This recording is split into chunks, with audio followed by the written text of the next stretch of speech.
வணக்கம், welcome to தமிழன்னம் YouTube channel. இன்னைக்கு மிகவும் ஆரோக்கியமான அதிக அளவில் சத்துள்ள முருங்கைக்கீரையில துவையல் எப்படி செய்யறதுன்னு பார்க்கலாங்க. வாங்க, அதுக்கு தேவையான பொருட்கள் பார்க்கலாம். முருங்கைக்கீரை நல்லா அந்த கீரை உருவினதை எடுத்துக்கோங்க. ஒரு கை நிறைய எடுத்திருக்கேன். இது ஒரு 2-3 வாட்டி நல்லா அலசிட்டு நல்லா அந்த தண்ணியெல்லாம் பிழிஞ்சு எடுத்து வச்சிருக்கேங்க. இதை ஒரு கை ஃபுல்லா எடுத்திருக்கிறேங்க. இதுல முருங்கைக்கீரைனாலே நம்மளுக்கு அதோட பூவு, காய், கீரை எல்லாமே நிறைய சத்து இருக்குன்னு நம்மளுக்கு எல்லாத்துக்கும் தெரியும். இது நம்மளுக்கு இந்த மட்டன்ல கிடைக்கிற சத்து இந்த முருங்கைக்கீரையில கிடைக்குங்க.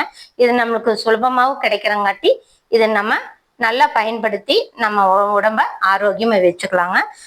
வாங்க, இனி இது எப்படி செய்யறதுன்னு பார்க்கலாம். சின்ன வெங்காயம் 15 எடுத்துருக்குறாங்க.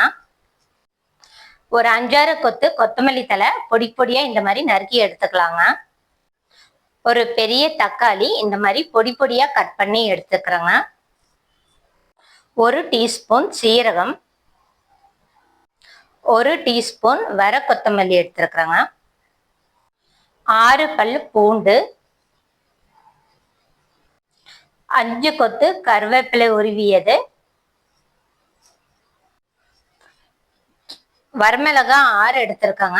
நம்ம கீரை துவையல் செய்யறங்காட்டி அது கொஞ்சம் காரம் இருந்தா நல்லா சுவையா இருக்கும். அதனால தான் இந்த 6 மிளகாய் எடுத்திருக்கிறேன்.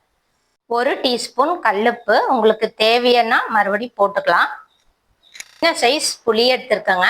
இந்த புளி டேஸ்ட் எதுக்குன்னா நல்லா அந்த கீரையோட அந்த காரம், புளிப்பு இதெல்லாம் சேர்த்தும் போது நல்ல சுவையா இருக்குங்க.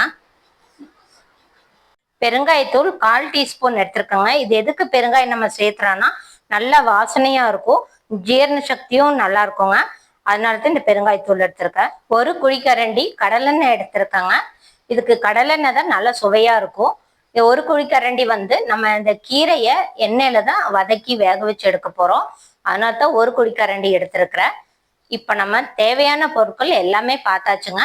இனி ஒரு பொருளா போட்டு எப்படி வணக்கி நம்ம கீரை துவையல் செய்யறதுன்னு பார்க்கலாம் வாங்க. ஸ்டவ் ஆன் பண்ணி வடைச்சட்டி வச்சிருக்கேங்க. இன்னைக்கு நம்ம சட்டியில தான் இந்த கீரை துவையல் செய்ய போறோம்.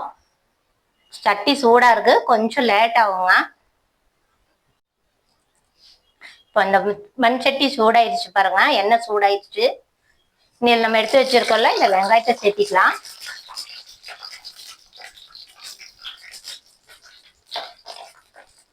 நம்ம இன்னைக்கு இந்த துவையல் மண் சட்டியில் தான் செய்யறோம். நல்ல சுவையா இருக்கும் இந்த சட்டியில செய்யறப்போ. வெங்காயம் கொஞ்சம் செவந்து வரணும். நம்ம சின்ன வெங்காயம் பொதுவா நம்ம கீரைக்கெல்லாம் சின்ன வெங்காயம் தான் நிறைய சேர்க்கணும். அதுதான் சத்து நிறைய இருக்கு. பெரிய வெங்காயம் நம்ம சேர்த்தனோம்னா அது இனிப்பும் கொடுக்கும். ஆனா சின்ன வெங்காயத்துல நல்லா அந்த காரத்தன்மை இருக்குங்க. அது நம்ம இந்த நெஞ்சு சளியெல்லாம் இருக்காங்க, இந்த மாதிரி சின்ன வெங்காயம் நம்ம பச்சையா சாப்பிட்றப்போ இந்த நெஞ்சு சளியெல்லாம் நல்லா கரைஞ்சி வந்துடும். ரொம்ப நல்லதுங்க இது உடம்புக்கு. அதனால கீரையில் எப்பவுமே நம்ம சின்ன வெங்காயம் நிறைய சேர்த்திக்கிறது ரொம்ப நல்லதுங்க. நல்லா கிளறி விட்டு இருக்கணும்.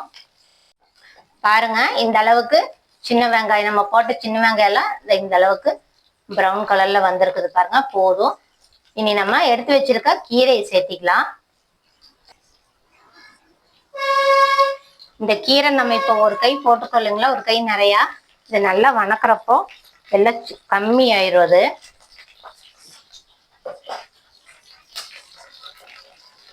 நல்லா கீரையை நல்லா போட்டு வணக்கி வேக வைக்கணுங்க. இது நல்லா வேகணும், அப்பதான் நம்மளுக்கு அந்த ஜீரணம் மாறுறது எல்லாமே அதுக்கு நல்லா வேகணும். சில பேர்த்துக்கு இந்த முருங்கைக்கீரையெல்லாம் சாப்பிட்டா இந்த வயிற்று போக்கு அந்த மாதிரி எல்லாம் இருக்குங்க. அதனால இது நல்லா வேக வச்சு எடுத்துக்கணும். இப்ப நம்ம இந்த சின்ன வெங்காயம் இந்த கீரை போட்டு நல்லா வணக்கிட்டே இருக்கணும். இதுக்கு நம்ம இந்த முருங்கை கீரை முத்தின தலை இல்லாம பிஞ்சு தலைய எடுத்துட்டா இன்னும் நல்லா இருக்குங்க. நல்லா இந்த அளவுக்கு ஒரு 5 நிமிஷம் நல்லா இந்த கீரைய வணக்கி விட்டுறணுங்க. அப்பதான் அது வேகும். இனி நம்ம எடுத்து வச்சிருக்கோம் இல்லைங்களா தக்காளி, அதை போட்டுடலாம்.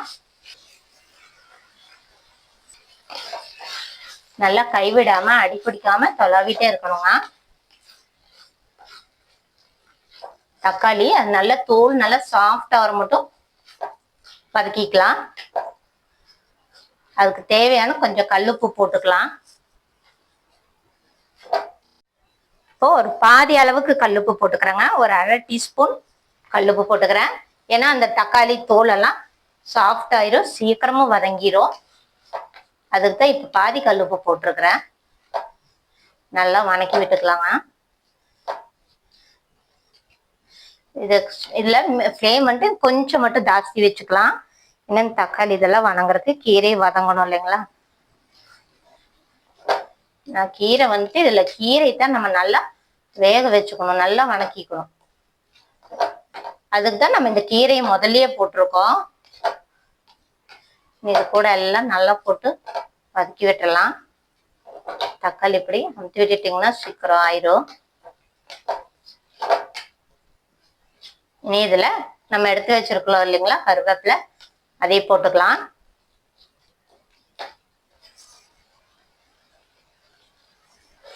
ஒரு 2 நிமிஷம் நல்லா கிளறி கொடுத்துருக்கலாங்க. நம்ம இதுல இந்த கருவேப்பிலையும் அதே மாதிரி குழந்தைங்க சாப்பிடும்போது கருவேப்பிலை எல்லாம் ஒதுக்கி வச்சிருவாங்க. நம்ம இந்த மாதிரி துவையலா செஞ்சு கொடுக்குறப்போ எதுவுமே வேஸ்ட் ஆகாது. அவங்களுக்கும் நல்ல சத்தா இருக்கும், சத்துள்ளதா இருக்கும். 2 நிமிஷம் நல்லா கிளறி கொடுத்துட்டே இருக்கலாம். நீ நம்ம எடுத்து வச்சிருக்கோம் இல்லைங்களா பூண்டு, அதே சேர்த்திக்கலாம். நல்லா கலந்து விட்டுட்டே இருக்கணும். பாருங்க இப்ப இந்த அளவுக்கு வெந்துருச்சு. இந்த வெங்காயம், பூண்டு, தக்காளி, கீரை எல்லாமே நான் வெந்துருச்சுங்க. நீ இந்த ஸ்டேஜ்ல நம்ம எடுத்து வச்சிருக்கோம் இல்லைங்களா வரமிளகா, அது போட்டுக்கலாம். இந்த வரமிளகா நம்ம முன்னமே போட்டோம்னா அது ரொம்ப வெந்து காரம் நிறைய, அது காரம் ஜாஸ்தி ஆயிடும் சட்னிக்கு. அதனால இந்த பொருள் எல்லாம் போட்ட பிறகு வரமிளகாய் சேர்த்திக்கலாம். காரம் உங்களுக்கு தகுந்த மாதிரி போட்டுக்கோங்க. இதுல வந்துட்டு இந்த மிளகாய் நார்மல் காரம் தான் இருக்கும். கீரை துவையல்னா கொஞ்சம் காரமா இருந்தா தான் நல்லா இருக்கும். இனி நம்ம கொத்தமல்லி சீரகம் எடுத்து வச்சிருக்கோம் இல்லைங்களா, அதே சேர்த்திக்கலாம். கொத்தமல்லி, சீரகம், கொஞ்சம் ஃப்ளேம் கம்மி பண்ணிக்கலாங்க. இதெல்லாம் வெந்துருச்சு.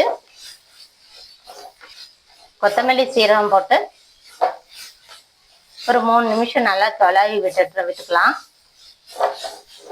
நல்லா அடிப்பிடிக்காம இது கிளறி கொடுத்துட்டே இருக்கணும். போதுங்க. நம்ம இனி எடுத்து வச்சிருக்கோம் இல்லைங்களா பெருங்காயத்தூள், அது போட்டுக்கலாம். பெருங்காயத்தூள் ஒரு 1/4 டீஸ்பூன் போட்டிருக்கேன். கொத்தமல்லி தழை போட்டுக்கலாம்.